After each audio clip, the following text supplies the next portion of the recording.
चरणजीत सिंह चन्नी छोड़ेंगे कांग्रेस, थामेंगे बीजेपी का दामन। कांग्रेस का दावा, चन्नी कांग्रेस में है और कांग्रेस में ही रहेंगे। चन्नी के दल बदल को लेकर पंजाब में चर्चाएं तेज।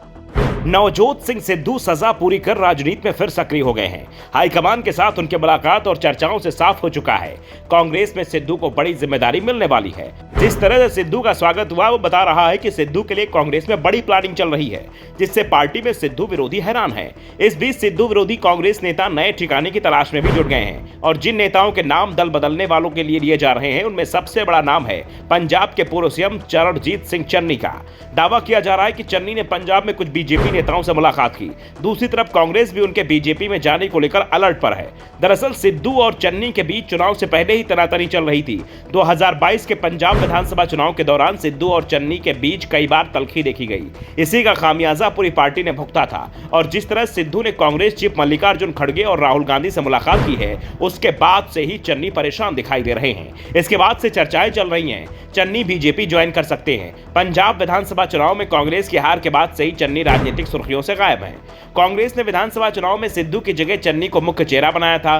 चुनाव में कांग्रेस को हार मिली थी और पहली बार पंजाब में आप की सरकार बनी। आप सरकार को लगभग 1 साल हो चुका है और इस दौरान प्रदेश में कांग्रेस की सक्रियता ज्यादा नहीं दिखाई दी है। अब सिद्धू के आने से जरूर कांग्रेस में सक्रियता दिख रही है। सिद्धू की सक्रियता से चन्नी की परेशानी बढ़ना स्वाभाविक माना जा रहा है। चन्नी अगर कांग्रेस का साथ छोड़ते हैं तो इसका नुकसान पार्टी को जालंधर संसदीय सीट पर हो रहे उपचुनाव में दिखाई देगा। 2022 विधानसभा चुनाव में कई सीटों पर कांग्रेस को चन्नी फैक्टर का फायदा मिला था। खासतौर पर जालंधर संसदीय क्षेत्र की 9 विधानसभा सीटों पर इसका ज्यादा असर दिखा था।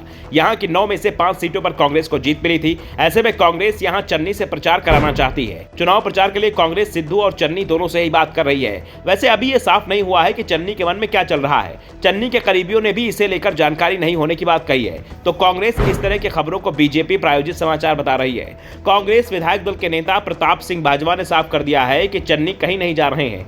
बीजेपी फेक पर फेक न्यूज फैला रही है। वहीं इस मामले को लेकर बीजेपी प्रवक्ता अनिल सरीन का कहना है कि उन्हें इस तरह के किसी घटनाक्रम की जानकारी नहीं है। दरअसल चरणजीत सिंह चन्नी पंजाब विधानसभा का चुनाव होते ही कनाडा चले गए थे। वहां वो करीब 8 महीने से ज्यादा वक्त तक रहे थे। उन्होंने इस बात की भी आशंका जताई थी कि भारत आते ही उन्हें हिरासत में लिया जा सकता है। इस बीच सीएम भगवंत मान ने एक बार फिर विधानसभा में चरणजीत सिंह चन्नी का नाम लेकर कहा कि उनके खिलाफ जांच चल रही है। चन्नी जब भारत लौटे तो उन्होंने राजस्थान में राहुल गांधी की भारत जोड़ो यात्रा में भी देखा गया था। उन्होंने प्रियंका गांधी और कांग्रेस अध्यक्ष मल्लिकार्जुन खड़गे से मुलाकात भी की थी, लेकिन कांग्रेस पार्टी के कार्यक्रमों में उनकी उपस्थिति नहीं दिखाई दे रही थी। कांग्रेस में भी उन्हें कोई बड़ी जिम्मेदारी नहीं दी गई थी, जिसके बाद से दावे किए जा रहे थे कि चन्नी अपनी पार्टी से नाराज चल रहे हैं, लेकिन अभी तक चन्नी ने अपनी नाराजगी खुलकर नहीं जताई है। कांग्रेस नेता दावा कर रहे हैं कि चन्नी कहीं नहीं जा रहे हैं, वो पार्टी में हैं और पार्टी में ही रहेंगे। तो दूसरी ओर उनके कांग्रेस छोड़ने की भी चर्चाएं चल रही हैं। वैसे चन्नी क्या फैसला लेंगे वो जल्दी सामने आ जाएगा, क्योंकि जो भी फैसला होगा वो जालंधर लोकसभा उपचुनाव से